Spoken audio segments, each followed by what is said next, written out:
आज हम इस बात पर चर्चा करें कि दुनिया के दबावों के बीच कैसे जिया जाए। जीवन में हमें अक्सर दबाव महसूस होता है। काम पर, स्कूल में या दोस्तों के बीच अपनी मूल्यों पर अडिग रहना मुश्किल हो सकता है। बाइबल में 2 शमूएल 10:6-8 हमें दिखाता है कि ऐसे दबावों में अपनी ताकत को कैसे एकजुट किया जाए। यह कहानी दाऊद और इसराइलियों का शक्तिशाली दुश्मनों से सामना करने की बात बताती है। अम्मोन के राजा ने दाऊद द्वारा शोक व्यक्त करने के लिए भेजे गए दूतों का अपमान किया, उनकी दाढ़ी मूंद दी और उन्हें शर्मिंदा किया। दाऊद के प्रतिशोध से डरकर अम्मोन ने शक्तिशाली अरामियों के साथ गठबंधन किया। इन 2 राष्ट्रों ने इसराइल पर हमला करने के लिए एकजुट हो गए। संख्याओं के हिसाब से इसराइल की हार निश्चित लग रही थी। यह वैसा ही है जैसे हम दुनिया के विशाल दबावों के सामने खुद को छोटा महसूस करते हैं। जब हर कोई आसान रास्ता चुनता है, तब काम पर ईमानदारी से काम करना बहुत साहस मांगता है। जब दोस्त केवल भौतिक सफलता के पीछे भागते हैं, तब उदारता और प्रेम का अभ्यास करना डरावना लग सकता है। हमें नफरत करने वालों या हमला करने वालों को देखकर हमारे दिल में गुस्सा भड़क सकता है। फिर भी इसराइल ने अम्मोन और अराम के गठबंधन के सामने हार नहीं मानी।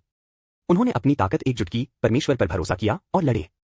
जबकि अम्मोन और अराम ने इसराइल को दबाने के लिए अन्यायपूर्ण ढंग से एकजुट हुए, इसराइल ने परमेश्वर के साथ गठबंधन किया। दाऊद जानता था कि हर जीत मानव शक्ति से नहीं, बल्कि परमेश्वर द्वारा प्रदान की गई शक्ति से आती है। दुनिया का दबाव कितना भी बड़ा क्यों न हो, जो परमेश्वर के साथ खड़े होते हैं, उनके पास उससे भी बड़ी ताकत होती है। यह एकता यीशु के माध्यम से और भी स्पष्ट होती है।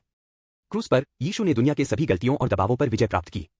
उसने हमारे पापों और अन्याय को सहन किया, मर गया और फिर से जी उठा, हमें परमेश्वर के साथ एकजुट किया। अब यीशु मसीह में हम कभी अकेले नहीं हैं।